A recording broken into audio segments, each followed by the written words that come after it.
seems that other people haven't got their things working at the moment. So I guess I'll just announce things. So we're going to have a pretty fun show. It's going to be in 3 parts. Firstly, we're going to have Dylan interview Snacks of Pizza DAO to talk about how the launch went. It was about 2 weeks ago, coming this Saturday.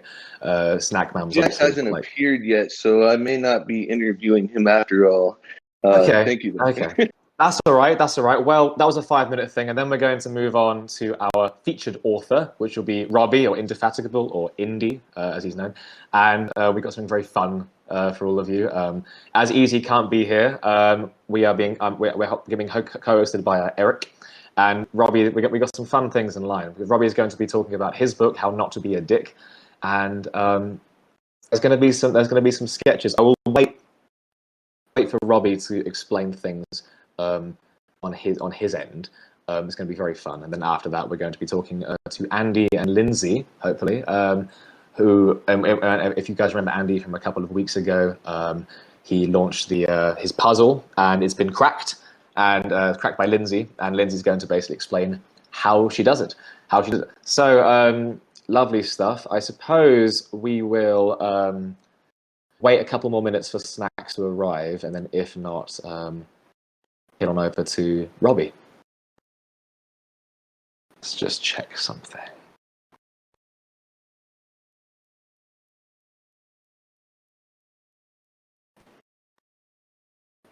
Lovely stuff. Let me just check. Yeah, so I've spoken with Lindsay a little bit, and she is at she's being required to push to talk on. I'm not sure if anybody's familiar with that, but I guess we'll go ahead and continue to troubleshoot that in the background. Hey, Dylan, absolutely. do you hear me? Yeah, you are. Okay, yeah. Just let her know to go to push to chat, and she has to be in the Discord channel where you can see all the people. And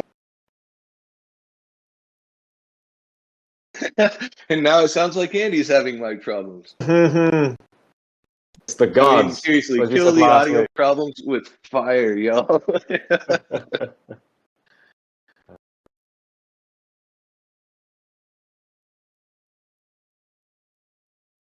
Technologies. It might be the heat. I don't know about anyone else. It's the hottest day of the year here, and Hey, Robbie, can you speak, buddy?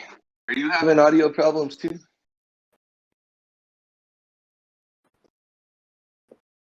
It looks like even our guest today is having some audio problems of some sort.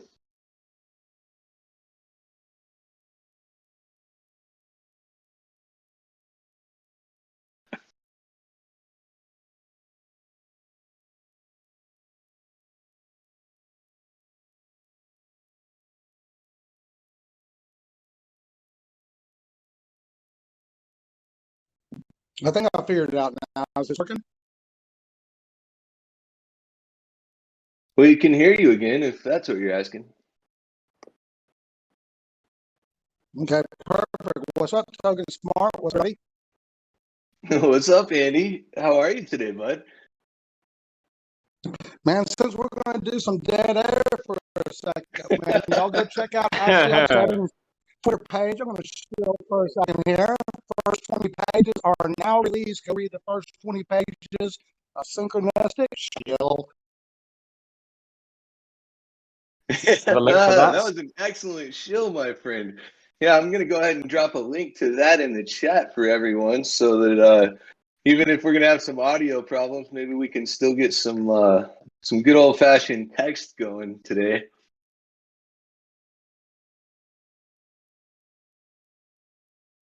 All right, so everybody, that's https://WIPPublishing.com/synchronistic.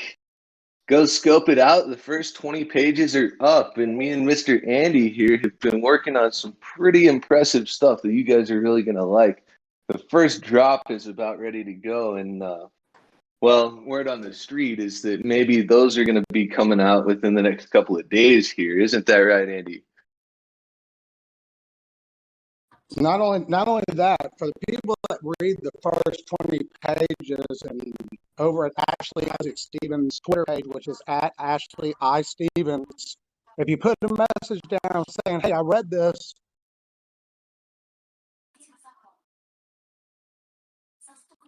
Uh-huh.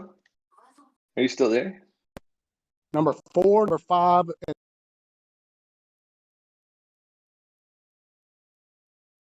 Andy, you're coming in and out, bud.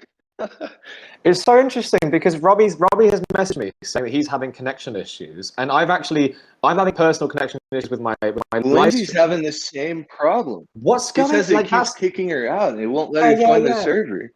Something is seriously broken here.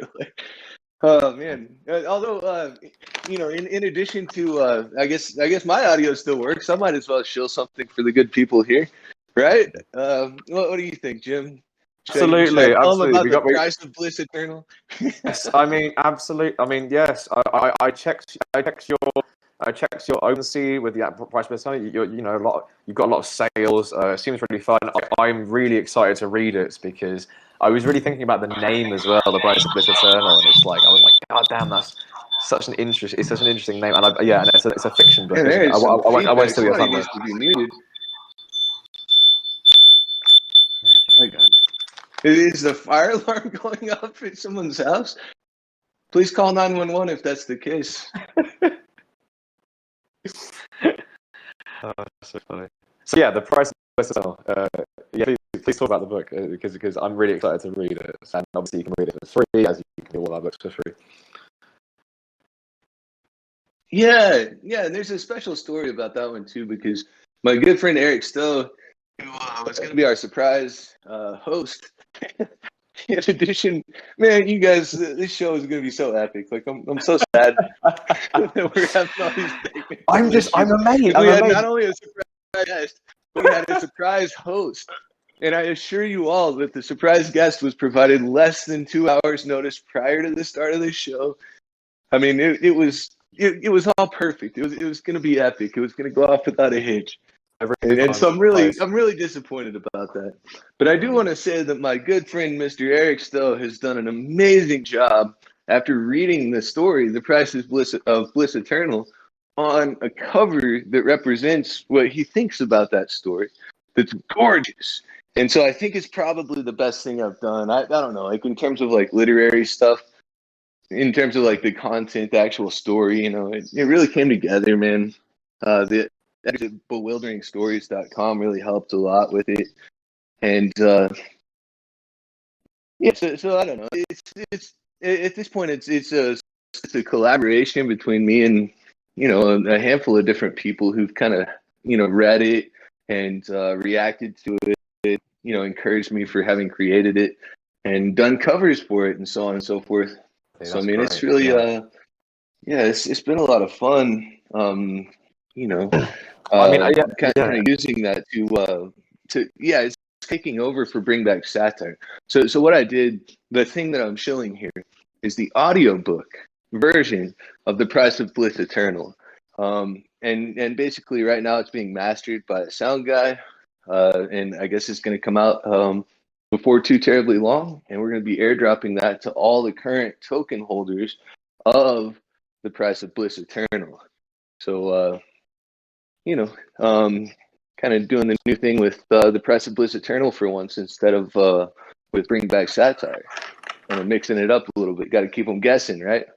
I think for people to actually own the audio as an NFT for free as an extension of the sort of the print book itself is a really nice addition. I think it's going to come in another to sort of add this sort of ever growing kind of like cultivations of like what WIP is doing. I mean, like, you know, and it keeps growing, and we keep discovering new directions to go in. Obviously, as everyone knows here, the NFT space is so rudiment. What's the word? So rudiment. You know, we barely even left the womb in terms of what the NFT space is going to be. As a result, we're finding these new directions to go in, and it's just it's fascinating. You know, like even with Andy's Choose Your Adventure book, that's great fun.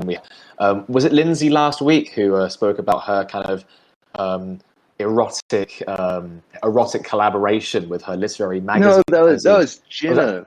That was Jenna. Yeah, and we're working with her. She's got an amazing novella that she's done that really is just very, very, very good.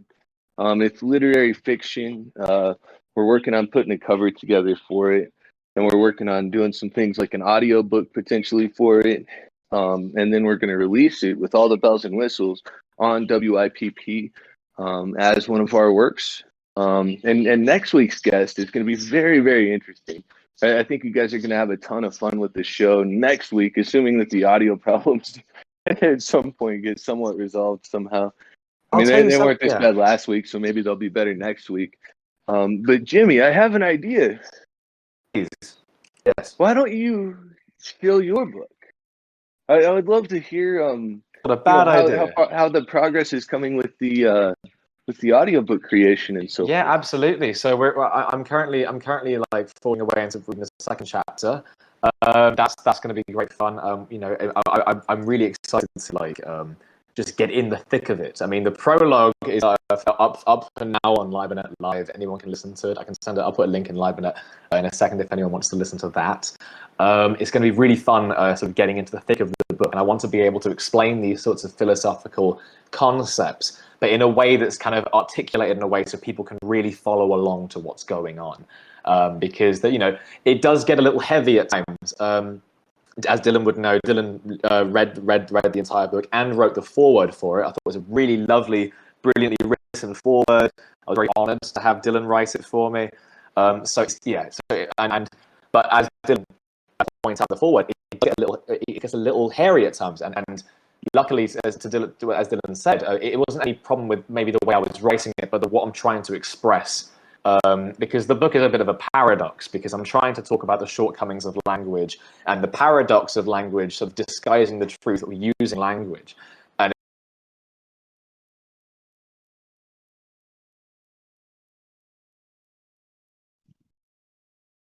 Jim? Have we lost Jim? Oh man. Well, I guess Are you there, Jim? I guess it's just me and you now, Andy.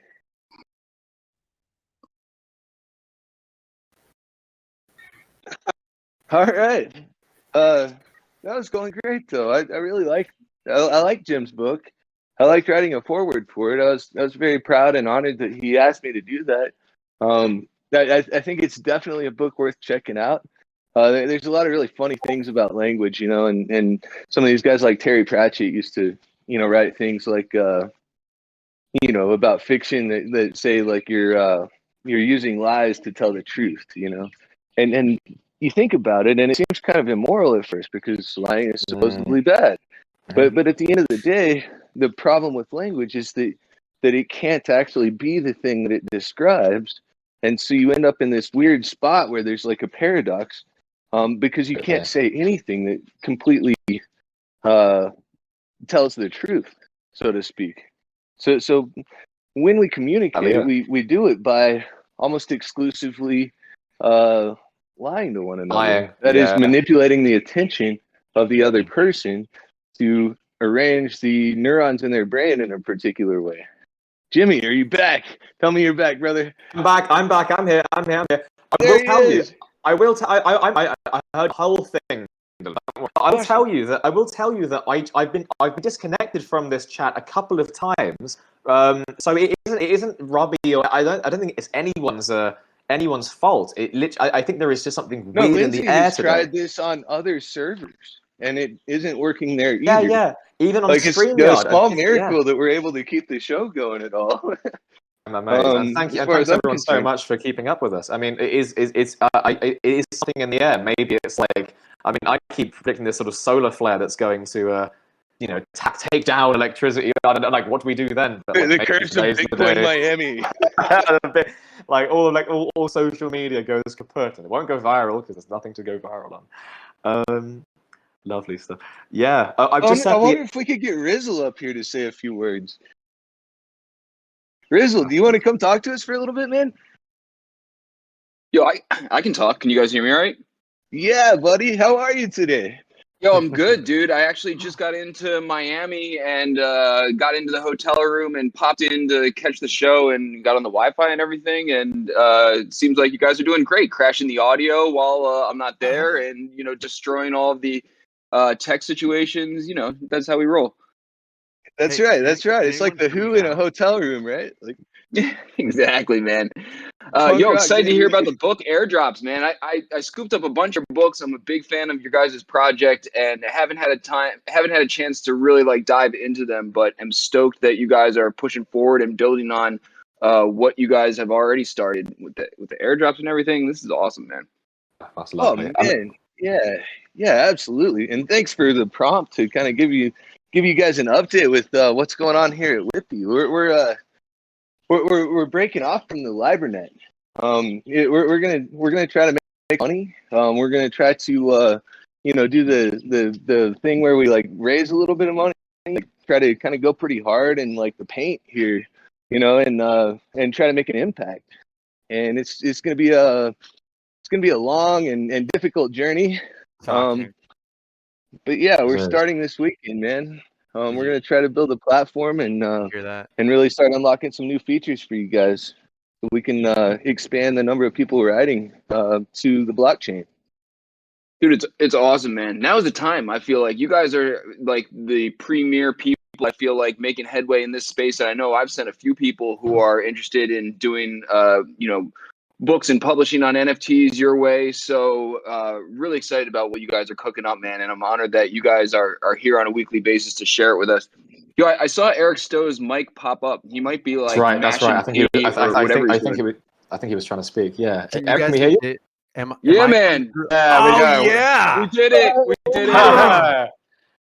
Oh And man. there was All much the audio rejoicing. problems with fire. My did it. insides are now liquid. Awesome. Unfortunately, we still don't have our prime guest. I think he is trying his absolute hardest. But I just saw someone posted on the Libernet chat that like users are reporting a lot of problems with Discord at the moment. I'm not entirely clear why. But, Can I talk about Happy Man then? Yeah, 'Cause dude, everyone's jump in already and tell us. killed It's such their a freaking cool book. books, and I've been muted. I love listening to you guys. Seriously, it's like we get to hang out with people in front of people. We get double people. Yeah. If anyone hasn't read Happy Man, it took like, because it's a graphic novel, it took just like forever to write, and it's my first book, so it's like not it's not going to be my best book. I have just like so much to learn, but the progress in the book is what the book is about, and it's about seeing the world through this like superhero's eyes and experiencing the world alternatively through symbols and what it meant to me as an author, which is like the symbols would affect me. So like it was like living in a dream. It was just unreal to write. not to mention the art as well. Oh yeah, I'm gonna. I guess I should throw some art in the chat. Probably a good idea. It's sensational, the art as well. Like, of course the story as well, but like, and they go hand in I hand. know it's an art book, man, and Yeah, it's an art book that breaks boundaries. If you ask me, I think the conceptual side of it is really, really, really kind of cool. I love what you did with it, man. Like, I don't know, like you like break the fourth wall, and like can you tell us a little bit more about like how you played with like the perspective of the character and so on? Oh man. Well, first of all, I was doing a lot of psychedelics during writing this. So like, Oh, that's fantastic. Yeah. everybody like I was experiencing this multidimensional perspective that everyone's talking about. Like the book, there's no time traveling in the book, but the book felt like time traveling to write. Some of the sensations that were coming out as I was opening my chakras. And this is crazy because we have like I'm an analog, like a plastic artist and a digital artist. And I noticed when I started drawing with light that I was speaking directly to the light body in me. So like this Happy Man's almost spiritual. I know it's like a hokey sort of like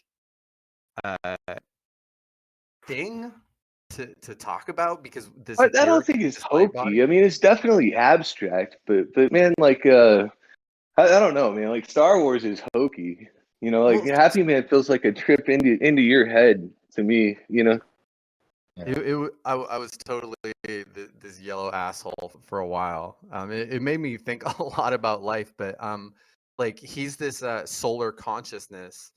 He has his own planet, and he's this big happy guy. And I did a whole bunch of research on the difference between joy, like real joy and ecstasy, before, so that I could understand, you know, what's the difference, and what I'm really what am I really going after. I'm releasing the chakras as NFTs on my OpenSea. Fantastic. That's awesome.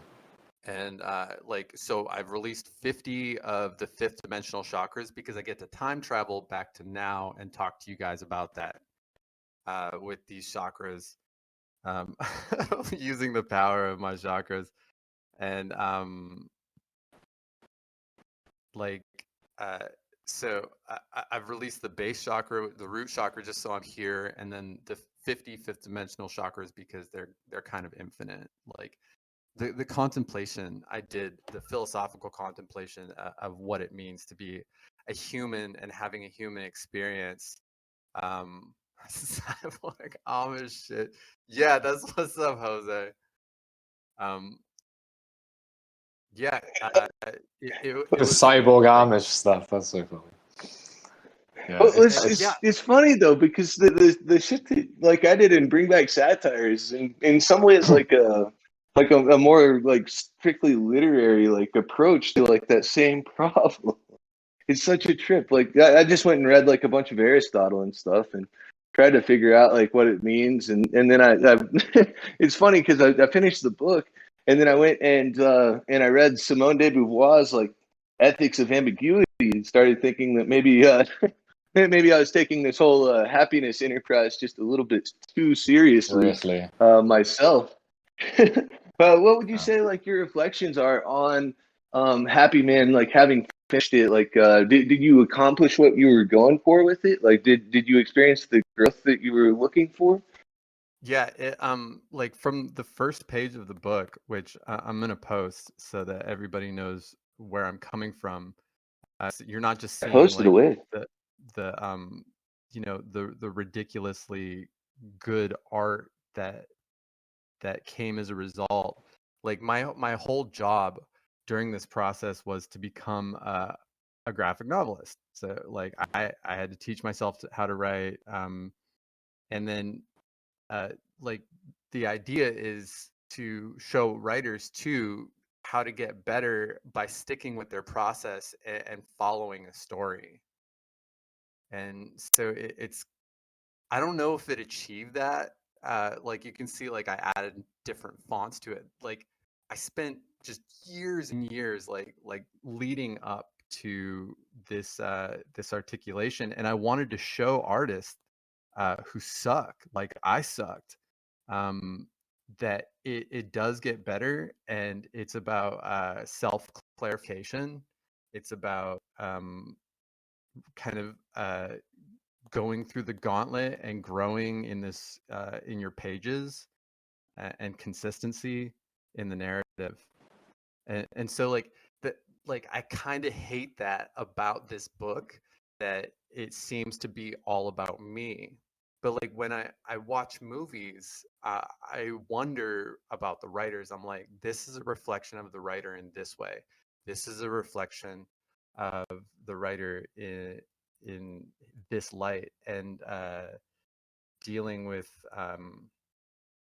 our shadow selves versus our external self. So yeah, I think I touched on like I was able to accomplish it. Now I'm looking bigger. Like I want to uh, animate Happy Man. That's so cool, man. It, Yeah, like I love that. I love. It's funny. We were on a call about the Pizza Dot book the other day. And do you remember what Florian had to say? What Arugula had to say? He said, "I'm a professional artist, so I don't care what it looks like. I only care about the context."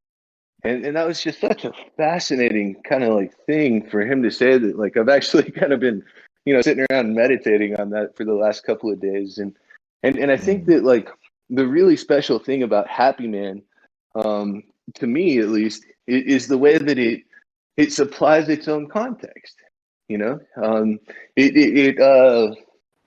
It takes you like kind of out there, right? But like really really super square people probably aren't going to get it the same way that some of us might. But if you are in that sort of headspace to want to explore something new, it seems like a great book to do that with. And I feel like so much of what success is, so much of what makes rock stars into rock stars or art stars into art stars, is being able to communicate something like that to your audience, who can then value it. You know what I mean? And that's kind of like where the success thing comes from in this art world. What do you think about that? Totally. And I threw some pictures up when you said art star and rock star, because like the articulation of like in the stickability of sticking with your character and starting from something organic that's so personal, being shitty. And like when I started articulating high, like I started getting more attention, like socially. So like I started cellar door, right? Like every artist, like in the basement of, it was like a really nice basement, but it was underground in a of a residence that I had a residency. I was painting for these people. And then as he evolved, I started evolving into new social cliques. And then like as my character evolved and he was shape shifting, like I started rapping, and then I got pitched by a record deal or a record label, and I got Mike Tyson saying he likes my art, Baron Davis saying he likes my art, and I don't know if that answered your question at all. It sounds like manifestation to me. Yeah, your it's an will. exercise in the practice of manifestation, wouldn't you say? Yeah, absolutely. Oh, It's totally. like it's like your will. It's true when you're talking about kind of sort of taking the gauntlet, especially when you go into sort of like, I don't know, sounds a lot like a Dark Night of the Soul experience is what Happy Man goes through. And at the end, like I've personally had sort of like, sort of really kind of detrimental, horrible mental bouts, and weirdly when I come out of it, or when I go out of that sort of Dark Night of the Soul experience, I had this realization.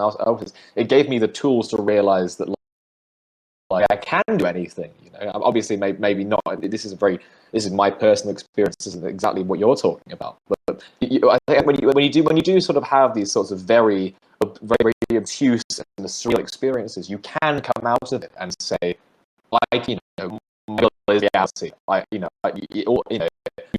It's important. You know what you're capable of going through. Not just that, but like that's what art is for. Right, and that's why the context is so important. It's because it's all about the experience that you make the audience have. And it's hard to like come up with a formula for that. I think a lot of times people who are dissatisfied with like pop art, or like pop punk music or whatever the case may be, it's like they feel like you just have to do better for it to be worth listening to that much, right? Like, and I think that there's a modicum of validity to that. Even seeing like most processes of art and like the most recent processes of art, sort of like and it is taking on these sorts of shapes that couldn't even exist like 10 years ago, let alone 50 years ago, and no one knows where it's going. No one knows where we'll end up. Which I suppose is part of the whole thing, now we have people who can create things and they can show them to everyone in the world, and that was impossible 30 years ago. There's an example that I've got here There's an album. Back in the day, I used to be like super into Rancid. You know, like they were my favorite band. And there's an album they do that's called "Let's Go," and at the very beginning, it's like the best like run of like pump you up songs that like, you know what I mean. It just makes you like ready to go. You know. Yeah. And so like I feel like, you know, more flagrantly in some cases than in others, you definitely have these experiences that are being packaged by these various different sorts of artists and then offered to audiences. And I think the bell curve there can be something that you know us outliers, you know, maybe aren't, you know, the biggest fans of necessarily. But also if you think about it, like most of the stuff that those normal people, you know, who are into like country music or whatever, you know, like to do, it kind of comes from the outliers. You know, it's always kind of like a feedback that's, you know, and so I look to artists like Eric, in music or in regular art or like in terms of like writers, because these are people who have like a different vision. And so what this enables them to do is what my good friend Marjan Moghadam referred to as the hardest thing in the world to do, which is to be truly weird. And I think that's so cool. It's such a fun way to think about it. Eric, does that sound about like you, bro? Truly weird. I heard in this this folk song that Maybe we lost the it. things that happen to us either make us stranger or stronger. And I've been through some shit, like some serious shit, and I didn't even realize so much. Like, I mean, I realized that things suck sometimes, but not that it was like consistent. Shit, like this is my life is like a horror show, but it's made me a lot more understanding of how brutal and generous the universe is, and the duality of nature, and that does breed strangeness, and strangeness is authentic, and strangeness breeds innovation, and strangeness is that ability to go forth on the path less taken, where people have they can understand without having to go through it. I forgot what that word is. Vicarious. It allows for people who aren't brave enough to maybe go to Toronto and live on the street to Yeah, that sounds right to me. I think I do want to interrupt here just for 1 second because I think I see Robbie in the crowd. right. And if Robbie can unmute and say something, maybe we could still do our improv thing we were going to do at the beginning of the show before all the mic problems. He's unmuted, but I can't hear him. I was going to do the same thing. Robbie, I actually had to turn off the push to talk.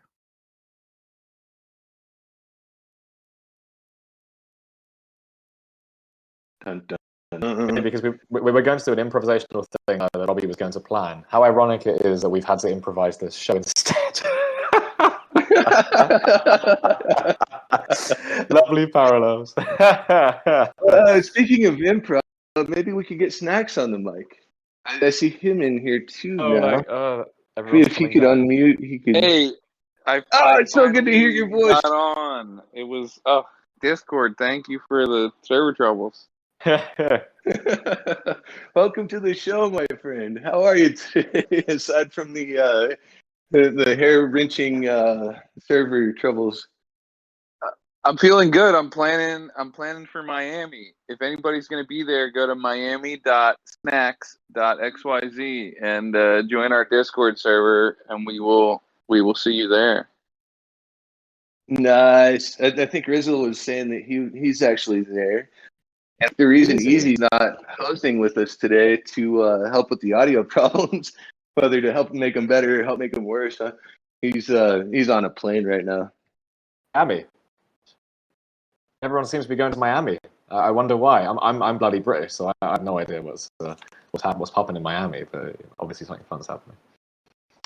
I'd love to see you there, Rizzle. If you're already there, I'm flying out of Philly tonight.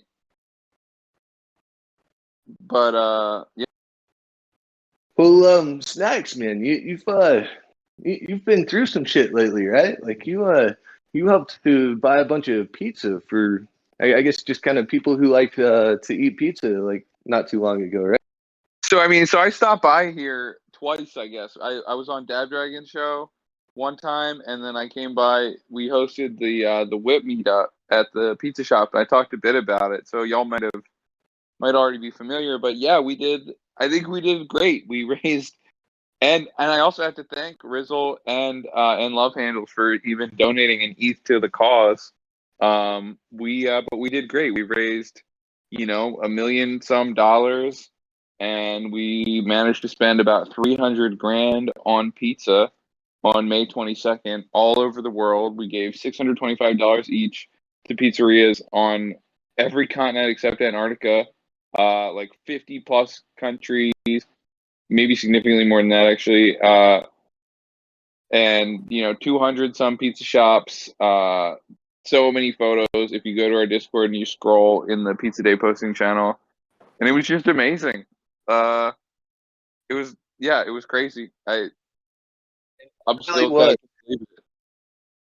I mean, wow. Like the idea that like an art project that just buys people pizza could be so successful is just astonishing. And so quick as well. 3 months. These guys. I had the opportunity to interview Snacks about a week or 2 weeks in, and then only 2.5 months later, they pulled this off for $1 million. Like you don't hear about that, you don't hear about that every day. It's phenomenal, and seeing. I did a live stream for it as well, and Snacks was just showing me all the pictures of these people from like Peru. And all of these other places where people would just buy it, people had free pizza, and it was emotional. It was a phenomenal experience, like phenomenal seeing what people can do on their computers. Was my favorite for some reason. I really enjoyed that one. My dad found that on Twitter independently of anything I did and sent it to me, and I was just like, "Oh, that's so nice." Wow. I know some people who helped with that. Yeah, phenomenal. There was phenomenal people work. who had never tasted pizza before in their life eating free pizza. Really? Wow. That's unbelievable. Yeah, and the pizza DAO ain't done either, is it? I was on a call yesterday. I think we were talking about a bunch of brainstorming ideas to incentivize people to buy the pizza boxes faster, and we're talking about a bunch of things like a Hollywood blockbuster, and there were a couple of other ones, future pizza parties. Is there anything, this is just the beginning. Yeah. This is just the beginning. The goal here is not just to throw pizza parties all the time, but actually to make pizza free, and that's a long road, maybe, or maybe a short road. I guess we'll see. But the sort of roadmap we have is that we want to build an independent pizzeria chain, and so that means that we can network all the pizzerias on planet Earth, and we can start to build software solutions for them and cut out big payments. Well, first we'll cut out big delivery because they do a bad job and they exploit restaurants. And we already actually have restaurants reaching out to us. Like one in Brooklyn reached out and they said, we're building a delivery co-op. Can you help us with our software stack? And we're going to do it. We're going to open source it all. That's so cool. So cool. First we fight big delivery, then big payments, then we fight big software, and then we take on big pizza. We outcompete the chains. And then we maybe even, start bargaining with big cheese and big sauce and big wheat and see where it takes us. That sounds amazing. It's crazy. That sounds amazing. Yeah, there's also going to be a big book coming at some point. We're working on figuring out when that's going to be as well. The Pizza DAO book. Would you like to try to speak again, Broseph? I want to cut in and just say that I was looking through the pizza book folder and I found that comic book panel, and I found myself in it, and it was pretty. It was pretty. I could not believe it. Like, I was not expecting it. I was just checking out the book, like, oh, look at this cool stuff, and then I zoom in again. I was like, that's fucking me.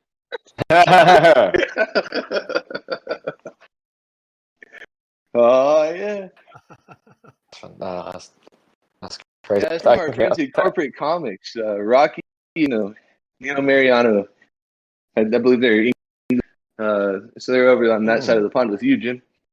Oh yeah, yeah. I mean, it's shocking how I've briefly spoken to one person in this entire space, all the scholars combined, that was British, and it was for 2 minutes as well. And I'm surprised there aren't any others. It's so, yeah. Yeah, Robbie seems to still be having problems. Yeah. Yeah, it is. Can I say something about the context? Joe. Petty task. This is Joe Blank from the Pizza Dow, everybody. Yeah, I think I heard the sentence of which you said, Thomas, about the context of the things, which is truly the most important thing for all. But I would like to say that the things we are seeing in the world give the context as long as we see, and so everything we can look at gives also each gives context, and the things we see in battles, the visuals, the images gives context, and it totally depends opinion how you arrange the visual context also. It's not only I think it's not only the context on a meta layer or something. It's the context of everything we can see, and I think it's very important to care about the things we look at, even if it's written text or this or the back I'm looking at the moment. So the visuals and the visualized context artists are doing is very important, and the visuals itself gives context, because you can arrange a text or images in many different ways, and so through the ways you arrange them, you give the context in a different way. And so I think it's very important how the things look. I just wanted to say this. But we can go into this discussion. Like, we can go into the discussion, because I know a lot of artists who are doing pure conceptual art, and they are describing their artworks and not even doing their artworks. They're just describing how it would look like. It's really nice, and this also gives a context, because the other things happen in your mind or in your brain or something. But as long as we can look at things, even if it's black text on a white paper or a flower or anything, I don't know, a chair, a text, a book, the visual context is really important, because you can give, and you have to give your message through the visuals you are doing. You can cut this off if you want to, but then it's getting very conceptual and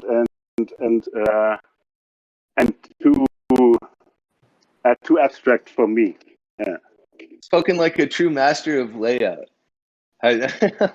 Yeah. No, I'm not just saying this because of the layout, but we spoke about an interesting thing, because we decided not to. Maybe I can just tell this little story. There were some text inside the Pizza Dow book who had some pictures inside, and then we thought about, or we talked about how, or if we just put other pictures in other texts which don't have pictures. But then we clearly decided that we don't do this, because the visuals influence the text for sure, and we wanted to leave the text as pure as the text came, as long as the author doesn't want to give some pictures for themselves. So I think it's very important to to think about, because we can see the things, and so everything we see gives context every second. Everything we see has an impact.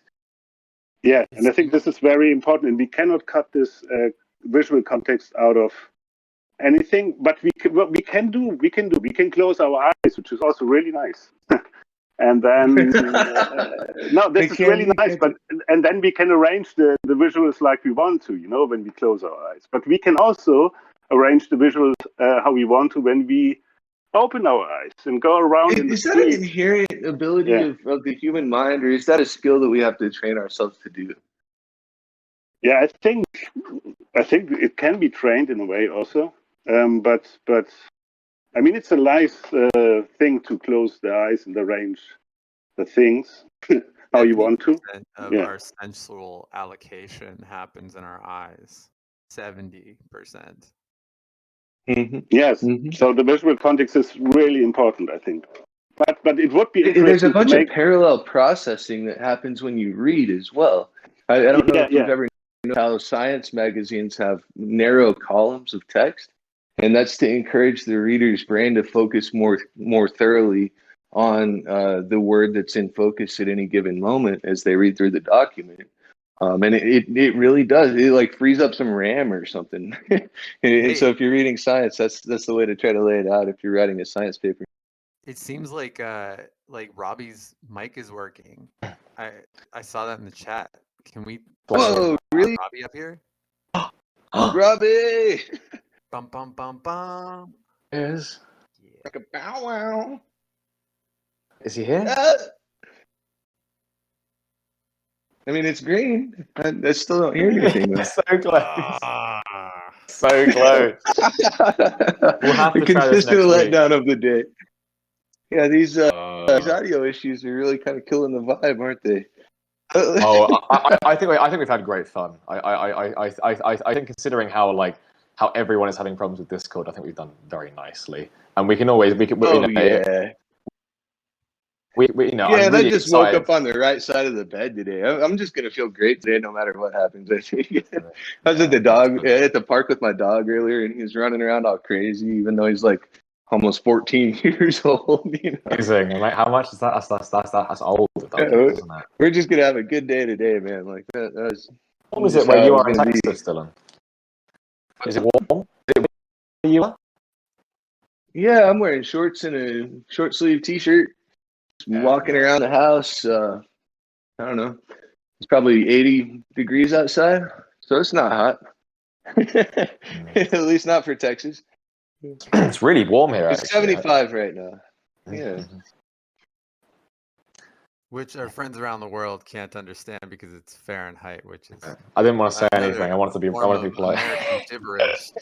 It's 140 degrees. It's 23 here. It's gonna be 28 today in Canada, in like central Canada, which is pretty hot. Let's see. I think I can switch this over to Celsius. Yeah, so it's 24 here. It's exactly 24 here as well. Yeah, it's the same temperature here. That's warm for us, man. I mean, it's Britain. We're not very used to warm, sunny weather. We're used to rain and clouds. So I'm supposed it's just it's a normal day in Texas. But I was in Britain in January, and it was rainy, but it wasn't so cold. Like Try again. With oh my God! I just heard him. Was that? No way. No way. Oh no way. With 9 minutes to go, hey Robbie. Unbelievable. Our regular guest, our special guest, Mr. Indefatigable.eth. Everybody give it up for Robert Pollock. Oh my gosh. Unbelievable. I'm not even going to ask to try that again. You? How was that? That must have been a very horrible 50 minutes for you, Robbie. It was actually wonderful. Sandy helped out. I'm listening to you all stream off the cuff. It was great fun. It's really been amazing. I told Dylan it was ironic that we have to improvise the show, considering you had some actual planned improvisation in store for us, and we thought that was really funny. It almost feels like the original plan absolutely does not make sense anymore. And I love that. almost. Mostly because everything that has been modeled so far has been absolutely non-toxic male use of power. Oh, I like this, the way the image looks all glitched. That's so cool. Oh yeah. Anyway, yeah. I learned this thing when I was in sales, and I was taught to be a bully over the phone. I would call someone and I would yell their name at them so that they would know that I was in charge. Toxic or non-toxic? I think that's part of the interesting label, right? If someone's about to get hit by a car and you yell their name at them, toxic or non-toxic. If you're offering life insurance that will definitely help preserve their legacy, I don't know if it's toxic or not toxic, but I think those are really interesting questions. It's so funny. So it could depend on what was being sold, I guess, to some extent. If it's something that they really need, then go for it. But get their attention. Yeah, no, I could think of a bunch of situations where, so Sandy, she pulled me into the private listening, her sound check room, and she's like, all right, would you mind just pasting me in, show me your settings? And it was so gentle. It felt like, I was like, I wish my doctor visits were like this. Instead, I'm like sitting there in terror. And that comes from like super experience. They say you catch more flies with honey, but I really like to think of it like alignment.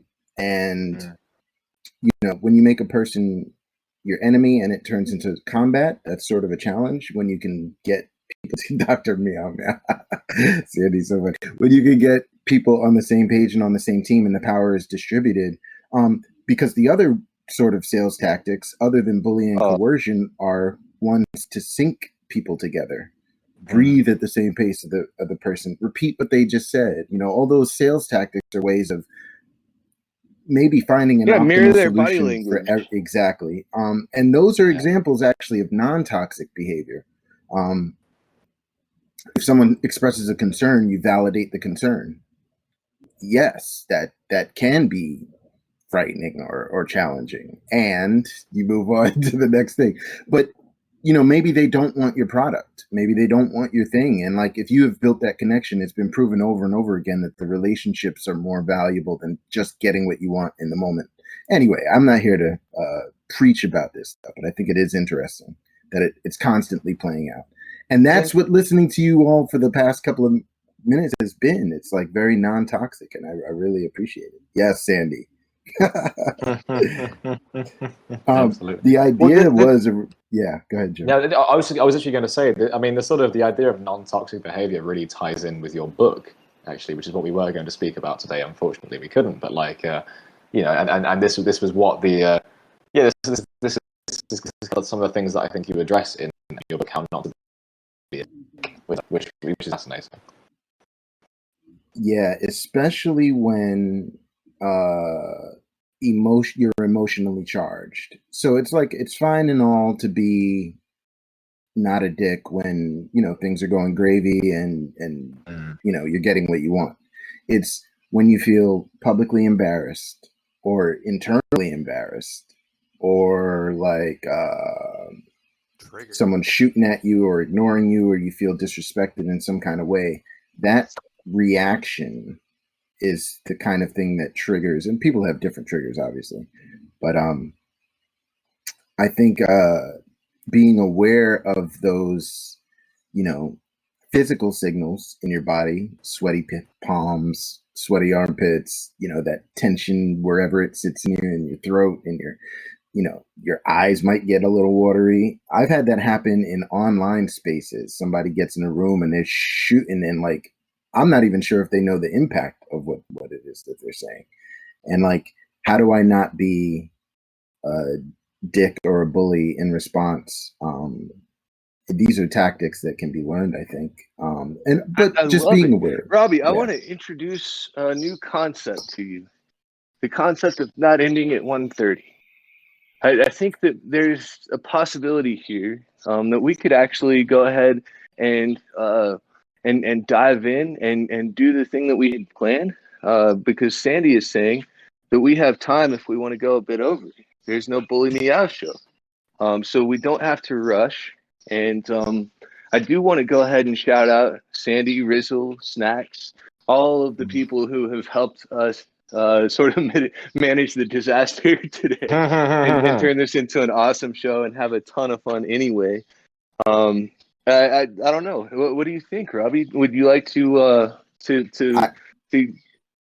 Yes, and why don't we put a pin in it for now? Because it can get preachy, and I don't want to be preachy. I want to be interactive. We'll see what our listeners, who are all awesome and like tuning in and hanging in with us here, like it's so cool. Let's see what they think. And let's shout out the curious about listeners too while we're Andy. I mean, all of you, awesome TokenSmarties, like probably the most amazing combination. I'm not going to flatter them, overly flatter them. Yeah, pushing through the difficult technical stuff here today. But what do you guys think? Shoot us a thumbs up if you are into going into the improv and doing the thing that we were planning to do for you We guys. can go another half an hour if people are up for it. And it seems that people are up for it. We're getting a few thumbs up in the in chat anyway. Yeah, people seem to be interested.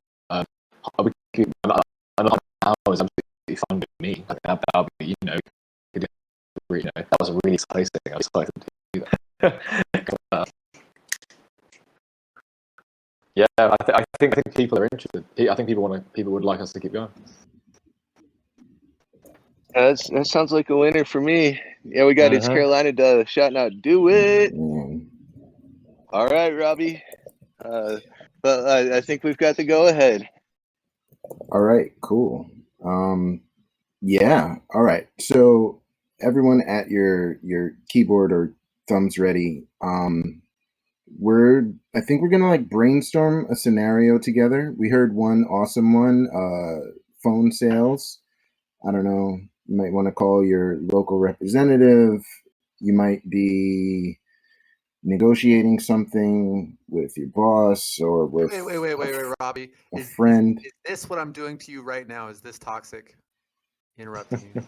No, not necessarily. Okay. Because I mean, heard that high status so there's people interrupt just other people, and it's like a status move. It can. Well, what about when I do it to Eric? Is that something? The chain of toxicity. So one of the things that we males often do is interrupt people at will. We often do it without intent to cause harm, but the impact can be, cumulatively harmful. And I mean, Lord, I'm thinking of like all the ways that being the biggest person in the room or the one that people are paying attention to, and there's many ways to do it even without being loud or interjecting. I'm at a bar, I'll buy a round for everybody and I'll do it subtly. So I'm using that power to gain the attention, which is pretty much the same thing as interrupting. Or various other tactics that we do. And the thing is that we do it for a reason. We have a purpose, often to do it that serves ourselves. Yeah, but, I would go so far as to say that the heart of communication involves the direction of the attention of the subject to whom the communication is intended. What do you say to that? Does that sound right? That's a lot of words, Dylan. Yes, I agree. But I often feel like, we're getting good stuff in the chat, by the way. We're getting selling life insurance. Anything on the phone from Sandy. Once I got hijacked from some people who wanted to send me a resort, but at the end I received 2 tickets for the zoo from Jose. Right. There's a lot of like pushy sales tactics. We can often identify those situations outside in like sort of a impersonal context. Where it's harder is in personal contexts, like you and a roommate are, sharing the chores, and now you have to figure out how to tell your roommate that they're not pulling their weight, or they owe you some of the back rent, or like some kind of thing like that, but you already had an agreement or something like that.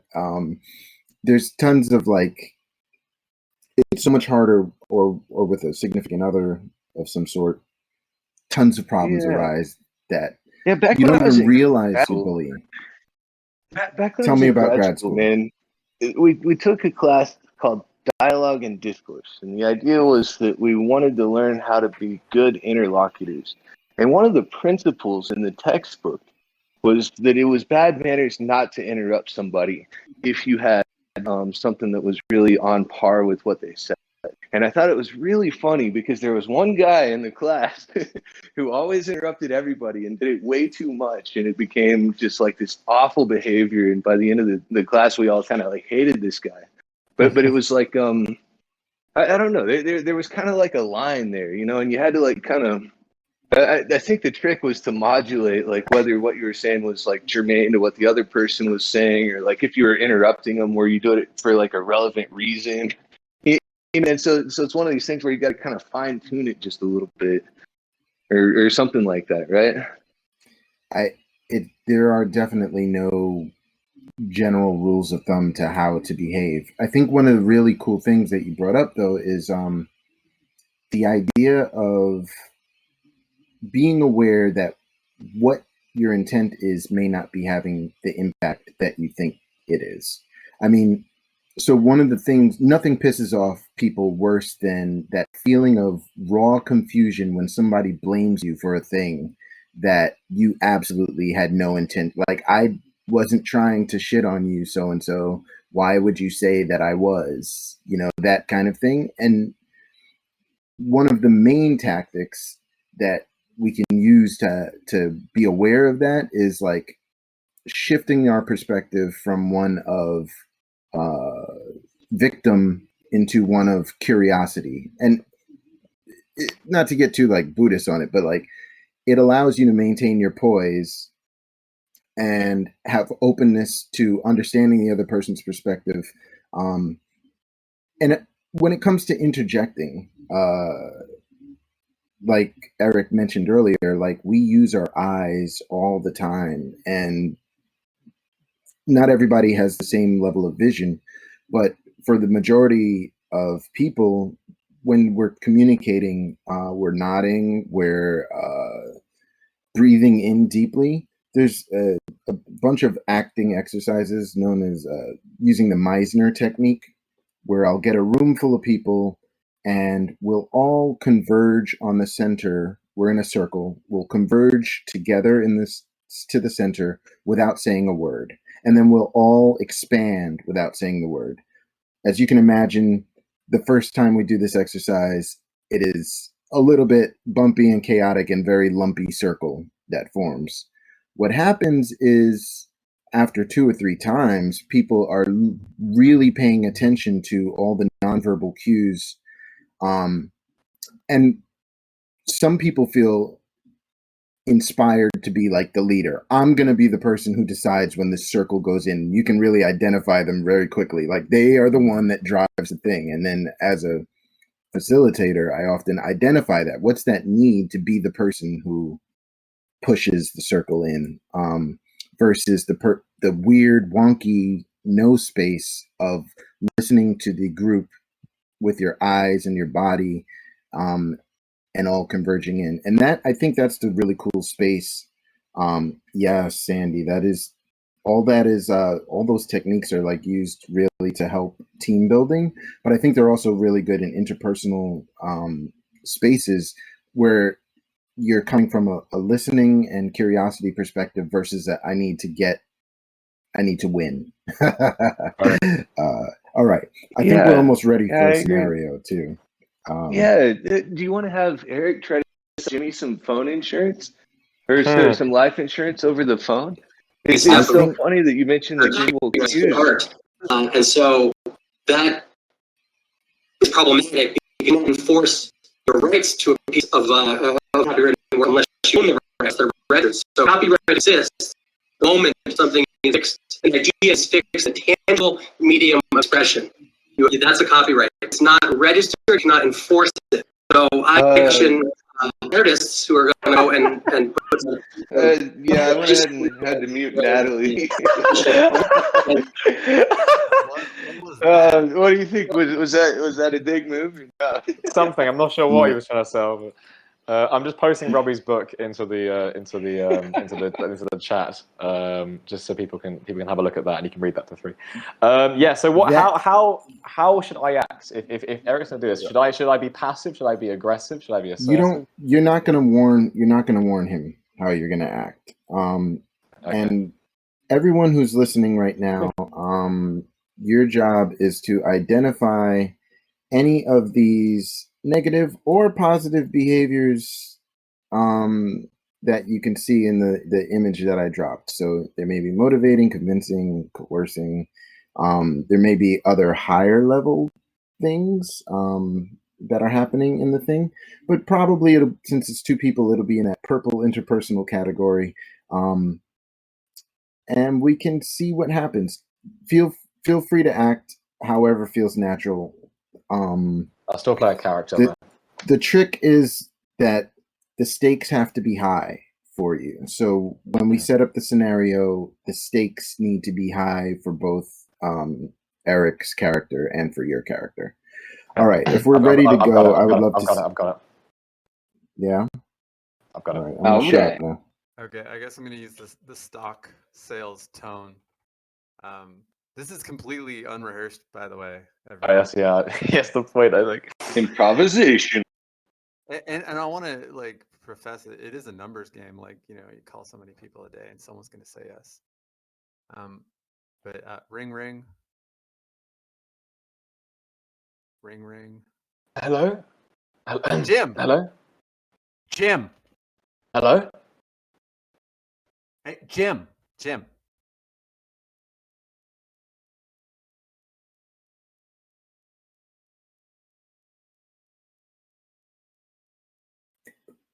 Hi, this is never met.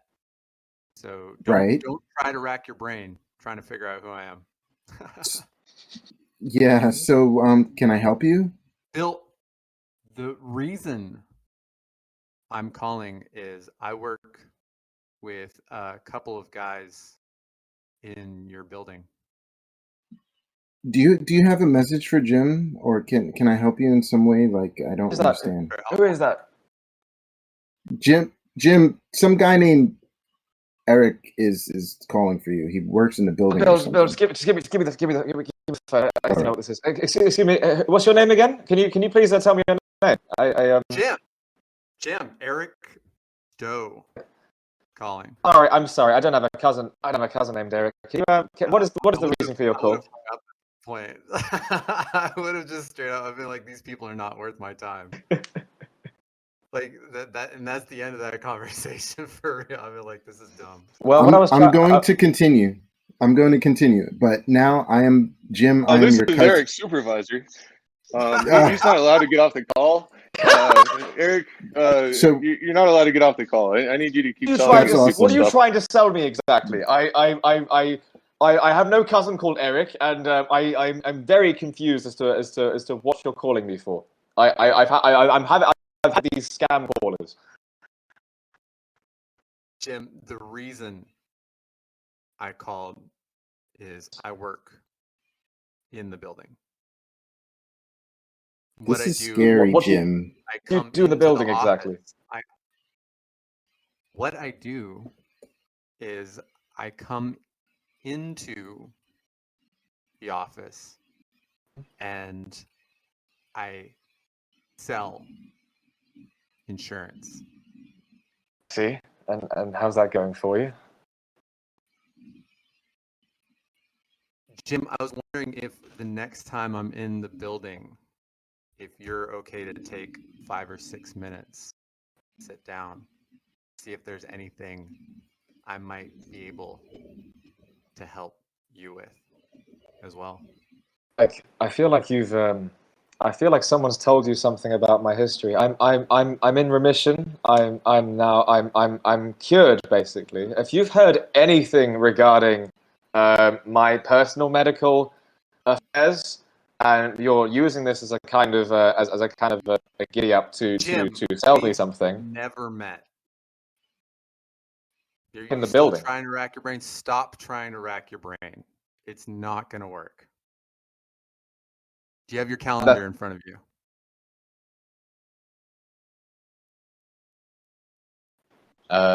Simple question, Jim.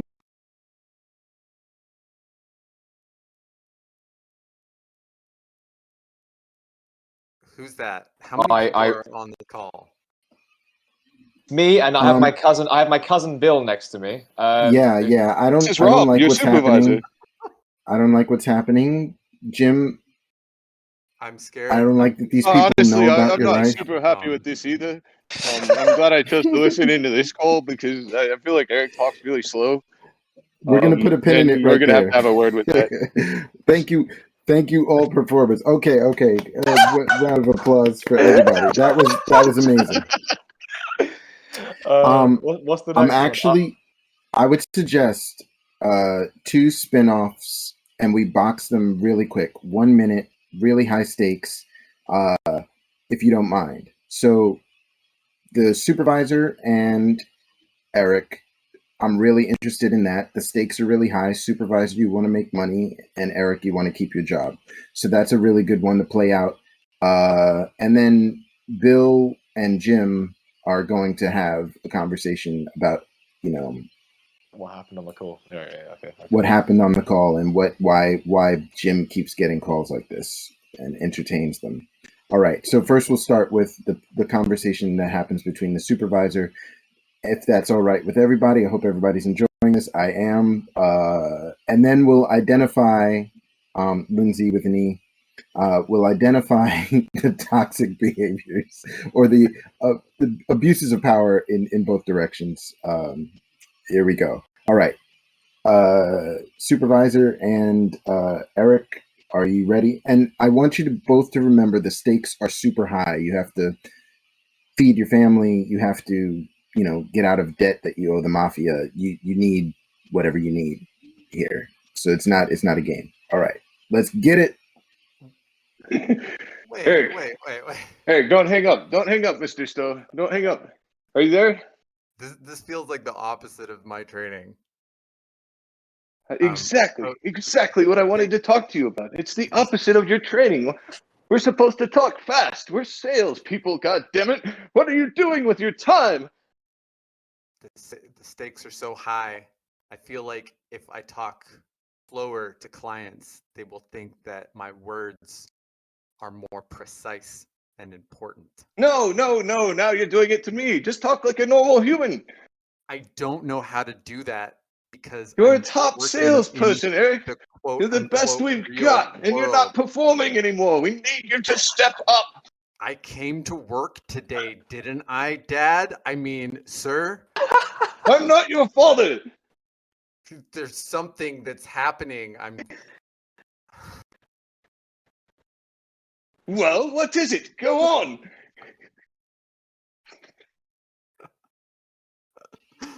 I want to pause right there. Okay, excellent. All right. That was there were actually many, many more positive examples from there. I'm going to drop the image in, and I'm tipping out anybody who can identify any positive use of power from the purple part on the chart. Let's get it.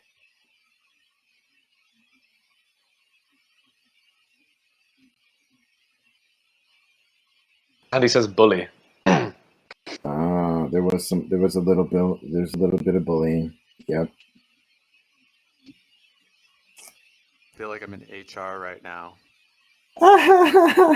Universal HR. This is what we all wanted to avoid, harassing. Eric, you've died, and this is purgatory. We'll be on this call for the rest of eternity. Like, not even kidding. This is my nightmare. But for real. This is I will point out one thing that I really liked. Eric, you kept saying "I feel," which is an absolute gem of a positive tactic. saying, I feel like this is a, you know, and like you almost couldn't go into toxicity, like in your role. And Dylan's supervisor is also really awesome. All right. We're going to put a pin in that. I think Sandy had a good one, and Timmy also, Camwolf said harass, which is a good one. All right. We're going to run one more, and this is the close family one between Bill and Jim, who apparently live together in the same flat and may have problems that we discover. So we're going to yes and. I'm excited. Do you want to start? Yes, Jim, I will start like you always make me do. I just don't understand why you always entertain these people, why you're always happy to spend the little money we have. Rent is due. Like, why? Look, I know you're going to do this whole spiel about that, but frankly, when I'm in a situation where oh god, this is so stressful. When we're in a situation where, you know, where someone like me has suffered from a horrible terminal illness for 3 years and been out of remission, and then we have these goddamn people come in and talk about life insurance. No, listen to me for a second. You don't know what it's like to breathe through a tube. No, don't interrupt me. I have had to breathe through a tube for 2 months in a hospital, knowing I was going to make it the next day. And I'm not going to talk about rent payments. Your family. Jim, okay. Are you better now or are you not? Like, that was the past. Get the fuck over it, right? We're living here and now. Not everybody who calls wants to hear your fucking sob story from 2010. Like let's get the fuck over it. Here we fucking go again with your fucking bullshit. You know exactly how my medical fee, how much I've had to pay out, and just to top it all off, you get scam callers who've obviously taken my money from various hospitals I've been in over the years. We always the same thing of this: let's live in the now. Do you know what I've been through?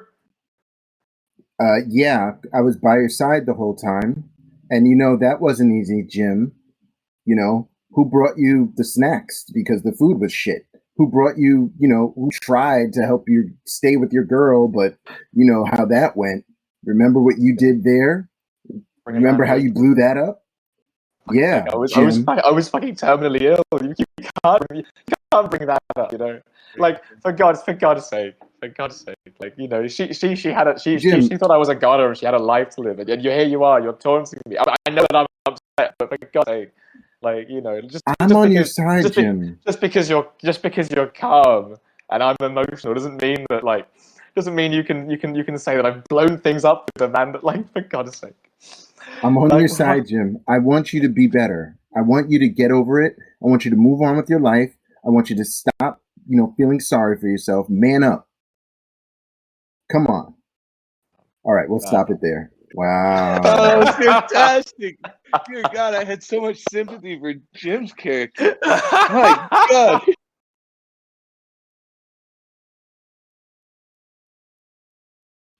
Wow, that was rough. That was rough. I'm so sorry, Jim. No, it was fine. The dynamic was interesting because I was the more aggressive one, and you were the calmer one. But at the same time, you were the one kind of delivering the more manipulative kind of, oh, I'm on your side. Remember when you blew that up? You know, so it was an interesting dynamic. I was the more aggressive one, but perhaps the toxic one. I don't know. That's how I was. Well, my character was using a lot more passive techniques with lots of plausible deniability, right? It's all in your best interest. I'm looking out for you. It's tough love and that kind of thing. And what we find is that most of the toxicity always comes with an out clause, like a way of explaining it away as, oh, I was just joking, or I was just, you know, whatever. And I'm not even sure what I wanted out of it, except for maybe you to make more money and make my life easier or something. I don't know exactly. That's it. I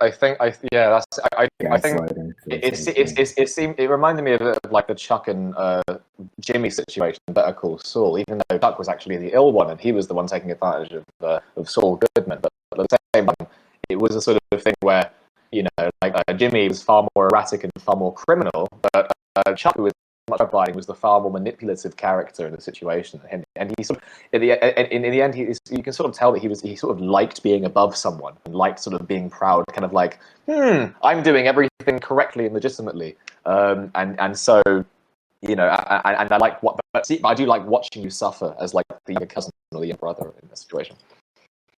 Yeah, that's almost like an archetype. That's really interesting. I'm so grateful everybody went on this little improv adventure. It's so cool. Thank you everybody for like listening. It can sometimes be hard to hear. I hope there weren't any like triggers or anything, but that was really cool. So much fun, guys. That was awesome. I'm wondering if maybe we have room for one or two more if someone has an idea of a setup, and then we can figure out who the characters are. Eric and Dylan, really nice. Dylan, you had the voice on the last one, which is really, really kind of interesting. Very cool. It's a lot to ask. I loved your British accent, by the way. That was so funny. Oh, maybe we could get Lindsay with an E and Andy to act out the next one. We've got 6 minutes if we're stopping at 8. Lindsay can't talk. Lindsay asks if it's all calls or what's the general length it needs to be. I think it just needs to be a situation that contains a sort of conflict. I love the Bitcoin recession suggestion by Phil. I know that in my personal life, when my balance goes down and it looks like my future is changing for my wife, that is a big deal. And I'm like, no, we'll ride the dips, and she's like, we're trying to buy a house, damn it. So I that's interesting. But again, the stakes really have to be high, and you kind of really have to feel the stakes as you have the discussion, because that's where the natural good stuff comes out.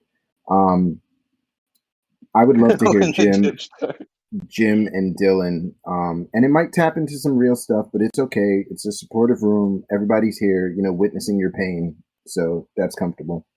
That's a joke. Why don't we do that? Jim is now Dylan's aging parent. Dylan, we'll change your name. Cigarettes to get my voice hoarse. So. Maybe just still having recovered from a horrible illness, but now you're in desperate need of finances. And Dylan, you've invested heavily in cryptocurrencies, and and I just got liquidated. Can I have just gotten liquidated? Your wallet might have just disappeared. Okay, it was like hacked or something. Something happened, and you have very little crypto left. All right. So, are we British or American for this? British. I want to do this. Okay. And scene, action. Dylan, Grandpa. It's tough. It's a tough one. I have to ask you something. What are you trying to tell me? What you want, Grandpa? We moved to Texas, and it's not the cancer, is it? The cancer hasn't come back, has it? The cancer's back. Speak up, grandfather. My voice is a bit hoarse. I know I'm struggling with money, and I know that you've invested in cryptocurrency, and it's a terrible thing. I need. The bills are too much. All right. I've got some news for you. As you know, I've invested the money that you gave me, and I must report that the news that we've had here is well, it's not the fucking best now, is it? What do you mean? I don't understand. What do you mean? Where's my money? What happened to trying to tell you, grandfather. I've lost most of your money. We went up. We were doing great, and I kept using the leverage, and I missed the top. And And when we started to Oh. become liquidated, I tried to sell in my application on the telephone. What was broken? And What am I it what am wouldn't I let going me to do now? sell. So you've lost my money. What are you going to do now? What am I going to do? We're here in Texas, and oh god, I have to work this out. Taxes? Taxes? Are you mad, grandfather? Get out of your spells again. Right, I'm calling 911 because we are in Texas. Got to get the ambulance to your house. Why are you confused? And hence we have hospital bills, and I'm suffering, and you can't. We haven't got the money. You've lost my money. You've lost the money that. Oh my god! I suppose I could bring things together, but like you were so foolish. Why would you play the market? Why would you play the market up and down with my money? Why wouldn't you Why would you know what you're getting yourself into? You're only giving me money that you can afford to lose. So I suppose, yeah, but like for God's sake, I thought you were smarter than this. I thought I raised someone who raised you to be smarter than this. You said you had 10 times more money than that in your bank account. You little twit. What have you done? There's no need. You gave me all your money? That was all the money you had? I must have not been thinking correctly. What are you, Granddad? Supposed to do now. I suppose I don't know what I'll do. I suppose I'll have to start a Kickstarter or I don't know. I'm well. Either way, it's fucked now, isn't it? So well done. Congratulations, you've sentenced your old man to an early grave. And scene. Thank you both. That was that.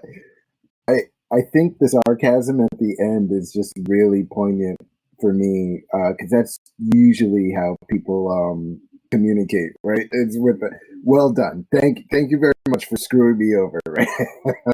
Yeah, well done. Yeah, right. Bravo. Good solution. What's interesting too is think about how that would flip into a positive situation where two people who might not want to admit the reality, then come to grips with it, and then figure out a plan to deal with it. I like that. That was a possibility. That was much less more much less conflicting than the other one we might have had. There was a little less toxicity, I think, on both ends. I think both people were just like a little bit frustrated. I was trying to ramp up the toxicity a bit, but it was kind of. I was trying to be as toxic as I could, but I just kept diffusing the tension. I don't know what's wrong with me. I'm not a very good actor, y'all. I'm sorry. Yeah, no, it's first of all, we all want to avoid that at all costs. It's the trick is like maybe it helps to have concrete stakes. So if grandma could pull the plug on another thing that has its link to your livelihood, all of a sudden tons of other tools are going to come out in your tool belt. Like for example, you're going to flatter him, you're going to try to manipulate him, you're going to praise him and do all kinds of things that will get you what you want. You'll exercise power if you had clarity on what you have to lose. And I think maybe our next scenario will make it more clear if we do another scenario. I don't know how much time we're definitely over time. But that was a really good example. It's 8 p.m. now. Should we have on the group chat see if anyone wants to do a final one, and then maybe Lindsay and Andy can talk about their book. Just because it could be. I think I might have said finish at 8, and now it is 8. Well, 8 where I am, but you know. Yeah. Yeah. Try to talk, Lindsay. Yeah. Lindsay. Yeah. Sandy says this time, so we could do another scene if you want. Can you hear there me? she is. Wait, Yes, can you hear me? Yes, we Wait. can. Oh my gosh, you can actually hear Can me. you hear now. me?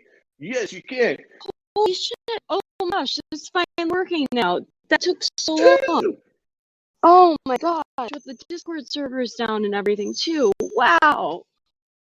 I'm shocked that worked. I thought I was gonna be screaming into the ether like curse words again like yesterday. I mean, you still are. Yeah. Just so we can I hear mean, you now. voice-wise, but like, I'm like walking yeah, I around in just like an saw. empty house, like laughing to myself and like holding my cell phone in one hand. Like, none of this is normal. Oh, I do that all the time at things. That's totally normal. Well, how are But you today, Lindsay? well, slightly better now after yelling at the Discord account on Twitter for a while, telling them that just shove something up Wumpus's rumpus and things like that. Some fun Well, that things like sounds that. fairly toxic. All It was, right. yeah, exactly. I mean, I just don't get why they act like they're 6-year-olds that work there and they talk in like whimsical, like, they're like, our elves are fixing things. And like, Well, I have an idea. For our final sketch, maybe Andy could be the Twitter people, and you could be yourself, and we could just give it a quick 1 minute, the give it the old Discord heave people. ho, mate, as they say. I mean, I think I got it all up, but sure, but it'd be the Discord people, not the Twitter people. It was just the only Oh, medium I okay. can message them because like Yeah. everything was down. Let's make Andy represent the Discord people then. Yeah. Andy, come on up here, brother. What's going on, y'all? Hey, Oh, we're just hearing your lovely voice. Woo!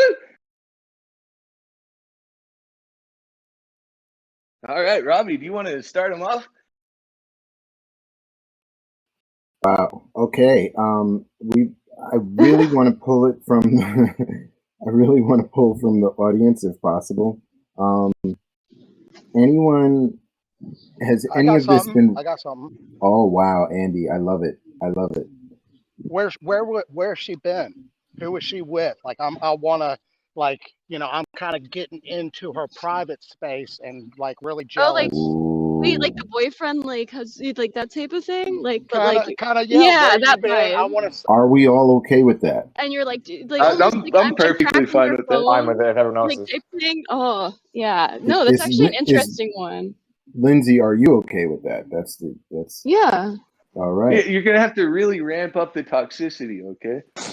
Which of us? No, or let's be very specific. Because you can be the wounded jealous and being gaslit by the person you're jealous of. Wait, how about like, as in like, I was like, say, out hanging out with friends, and like, because I mean, this is totally a situation that happens, and then like, like the guy is like, oh my God, where have you been? Oh, were you really there? I bet you were there. That type of thing. That sounds toxic as hell.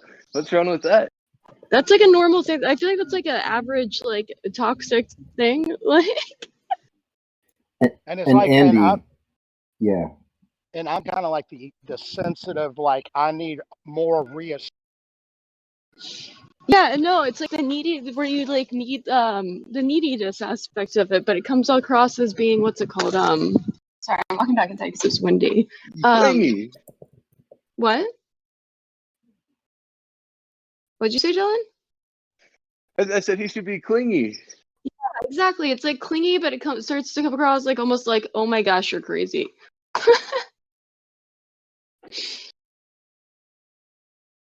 I'm excited. This is a go. Does anyone from the audience want to add any details? Wait, it just cut out. What? Does anyone want to add any details that will spice this Maybe up? Natalie would like to suggest something, throw something in the story. She's getting all yikes over here. I'm happy to live GIF the story. Oh, live GIFing, yes. Yeah, live GIF it up. Making me happy. Oh, the mother lives with them. All right. Yes. Nice. Oh wait, so we live together, and the mother lives with us. Whose mother is it? His. Andy is addicted. Yeah, it's my mother. So it's your mother. Okay, It's so my yeah, mother. okay, that And makes she's sense. the one. And she's been the one talking to me about kind of these issues. Yeah, and she's been in your mind. Yes, this totally makes sense. An orange Fanta. You live in a tiny home. Okay. Thanks, Eric. So Thank you. hates Oh me. my God, those are so many good things. So Can the we mom mute hates Eric? All right, we're going in 3, 2, 1, action.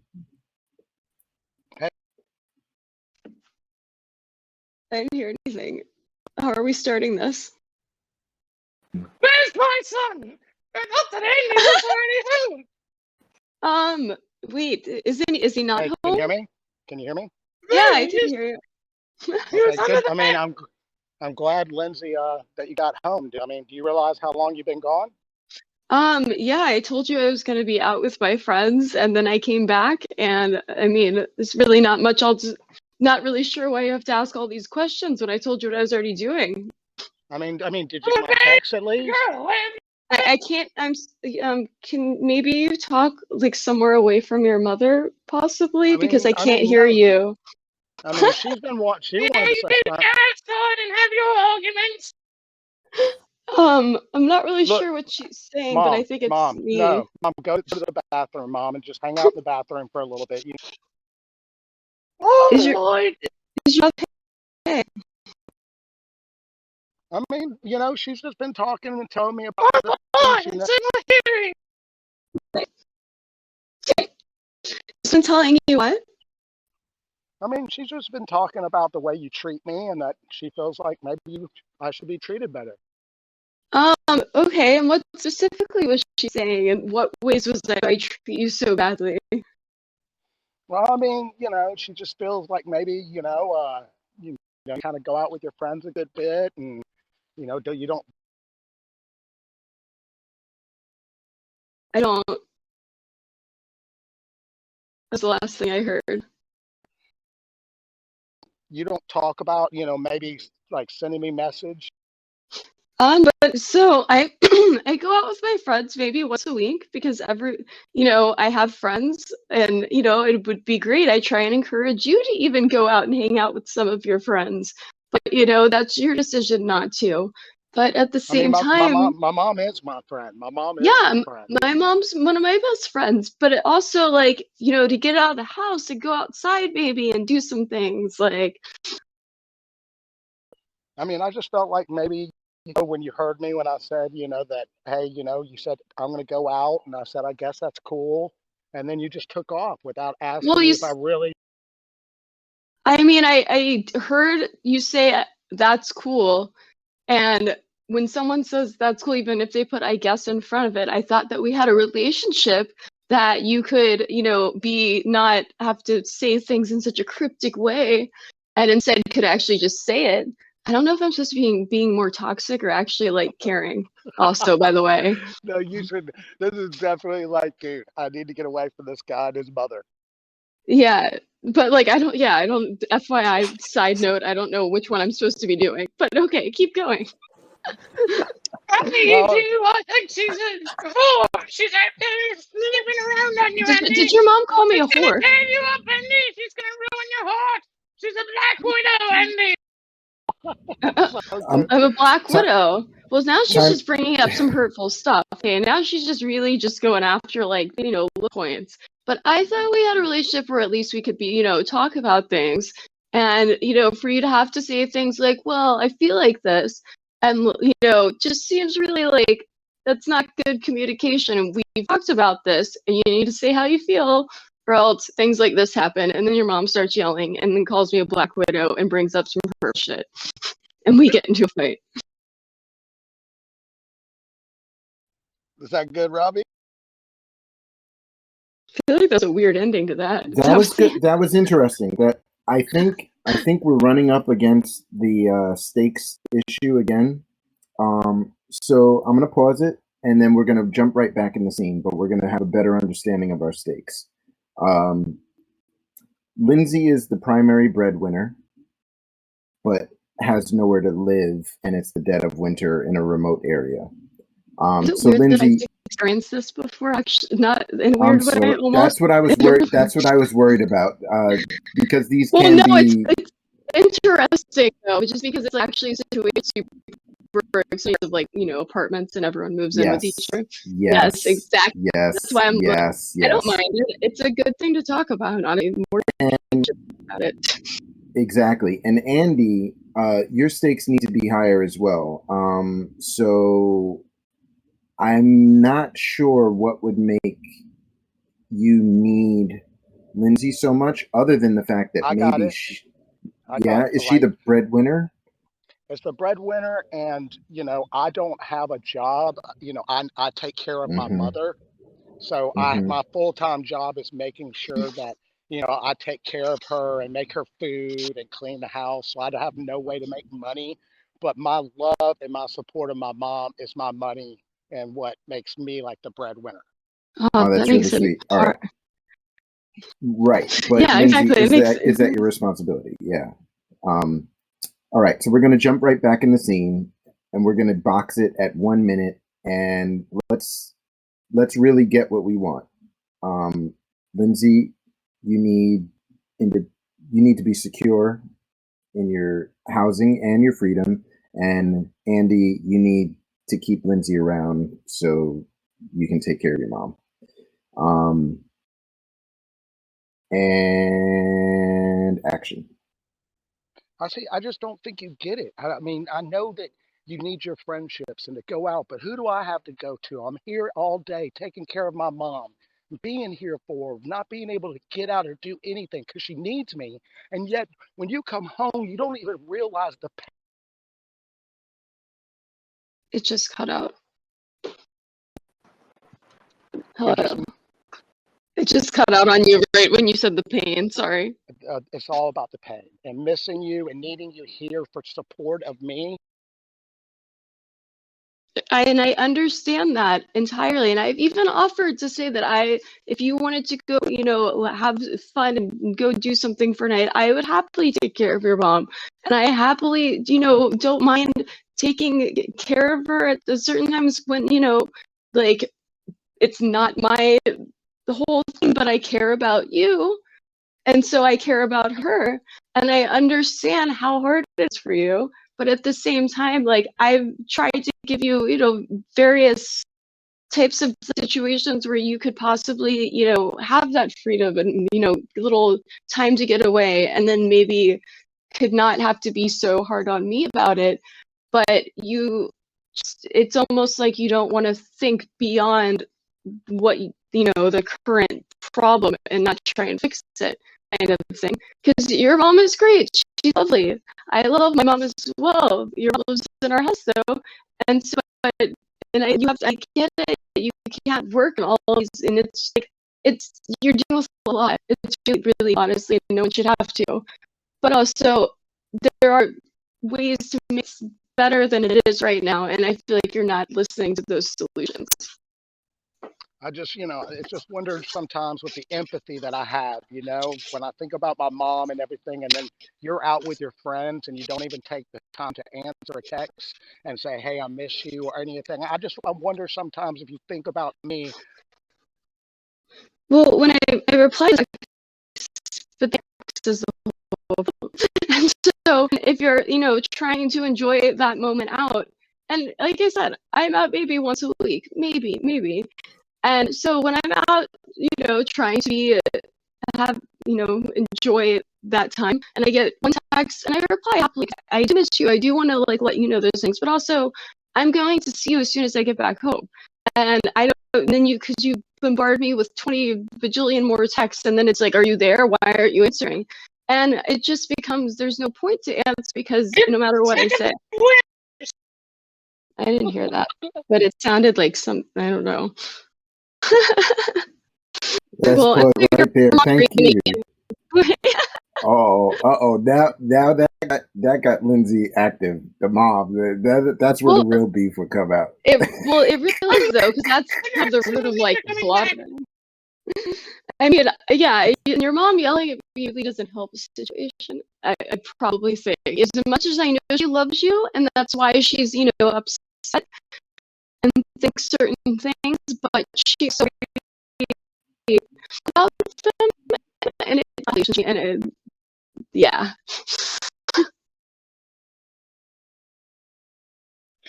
Oh my god, that was so much fun, you guys. What? This is serious. Oh man, We wonderful should do this, world. every show. That's so weird. Yeah, like you said, how you didn't want things to be too real to people, but no, I literally had a situation and I just pieced that while talking, which was even weirder because I kind of forgotten because it was a while ago. But if someone was taking care of their mom, actually. which is kind of crazy. If my neighbors heard me, they're going to come talk to me later and see if I need to talk to anybody. Oh, my neighbors have done their just that's crazy. And I'm really good. I'm waiting for, like, they don't even want to knock on my door to be like, "Are you okay?" They just like decided one day, just I don't know, might not be. But yeah, no. I gotta keep myself from going out in the backyard whenever I'm talking on the phone. Oh, Who knows what my neighbors do? I go on my patio, but sometimes it's even like weird hours. Like it's like it'll be like 2 or 3 in the morning. It's like different time zones. And I'll be like saying really crazy, strange things, dying laughing, and everyone, basically probably like 50 to 100 apartments can hear me. Just because like I face a bunch of them, I just like or how many like this girl is so fucking like what the hell? Like what is she doing now? Is any of that pizza dough related? What? Oh, man. I said when I do that at the park, it's usually pizza dough related. The other day we were casting for a wish list of like celebrities to star in the pizza dough Hollywood blockbuster, and I was like, I want to be played by James Franco. I mean, it's not that weird. I mean, I feel like my normal conversations though in life like tend to be very like not that I guess like normal compared to those. So like my threshold for like at least knowing what sounds like a okay that's like or when people walk by they're like what the heck type of thing is like I have no idea. Because I realized the other day I was talking to someone and I was like, yeah, I found this metal band would want this financial report like video thing, but they don't have a guitarist or metal band with a violinist. And someone just stopped and stared at me in the street, literally, like, and I was like, but it's true. That's fantastic. Well, hey, are you still in the house, my brother? It's funny because this might be the one thing that's gone according to plan so far today. If you guys get to kind of get on the last 10 minutes and talk about the cipher that you, Lindsay, were able to solve. Oh yeah, and like now that my brain has like been fried between frustration slash these like workshops of like what is it HR workshops. Honestly, whoever's like, and now I'm getting like text messages. Human relations. No, seriously, like whoever like however this started, like they need to like start their own like virtual HR thing. Like where like you literally don't have to work at the company. You just it's just like oh I have a problem with this person, and then like you guys both go like talk it out. It's talk therapy. That's a good idea. HR down. There you go. But I feel like that the other person might not want to come. And like it's kind of like couples therapy. I don't think the other person would want to show up if one person wants to go. This was great. You tokenize it. There you go, and give them incentive. That's how you get them to go. Nothing in life ever prepared me for this. I mean, I didn't expect to come into all of a sudden the voice chat and it'd be HR simulation. So.